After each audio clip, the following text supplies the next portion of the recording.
Feno 10 taona ny fiangonana METM Tabernakel Fifaliana etsy Isotry androany no nankalazana izany jobily izany ary notokanana tamin'ny fomba ofisialy androany ihany koa ny mpitandrina nalitra Andrena Solomenakavy mpitandrina raikitra eo anivon'ny fiangonana zany. Notanterana androany ny famaranana ny fankalazana ny jobily faha-10 taona ny fiangonana Tabernakel Fifaliana Isotry ka nisy ny fitombavaka niarahan'ny rehetra mpino sy ireo nasaina tamin'izany fiangonana izany. Niantomboka tamin'ny fitokanana ny trano vadimpiangonana izay nasiana fanitarana sy fanavozana moa izany ary avy eo dia ny trano fivoahana sy ny rano fisotro madio izay tsy nisy teo aloha no nanomboana ny fotoana.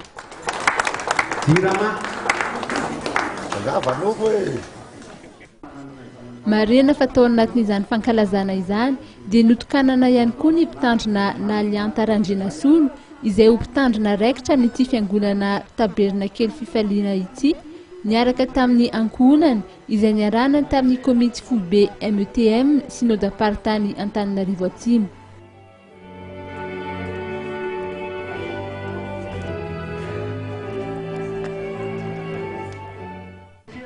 Tamin'ny fotoam-pivavahana moa dia nisy ny fahatsiarovana sy filazana ireo tantara nikasika ny fiangonana izay nambaran'ny mpikatroka tranainy sy ireo dingana nolalovana nahatongavana tamin'izao endriky ny fiangonana izao.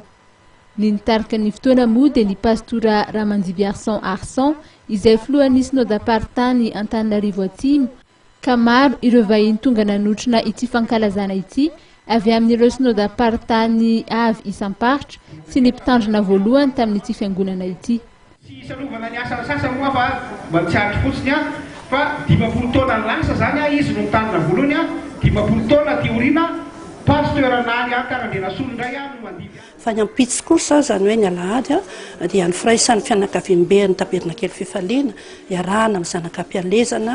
ary koa ny fiangonana Ray Manontolo dia isy fotoana ihany koa iarahana amin'ny sakafo amin'ireo fotoana roa anankiroa ireo dia ny androany sy ny rapitra zany. Ka dia zay no fotoana izay amen'ny tompo ary voninahitra Andriamanitra ireriany no ahafahana manatanteraka izany fa 10 taona ny fiangonana METM Tabernakel Fifaliana izany. Ny amin'ny ho avy dia mieritreritra ny toa apetraka amin'ny tompo ary mieritreritra izahay hoe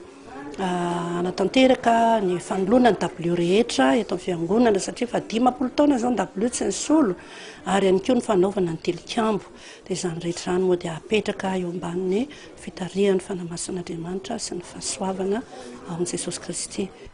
Tao aorian'ny fandraisam-pitenenana nataon'ny mpitandrina vaovao sy ny joroan'ny vavolombelona teo amin'ny asa fitorinan'ny filazantsara dia natao ny fitokanana ny takela-bato fahatsiarovana ny fankalazana ny jobily faha-10 taona izay notarihan'ny pasteur Ranève Rabevary izay filohan'ny fiangonana METM ary izy ihany koa no nitory ny tenin'Andriamanitra tamin'izany.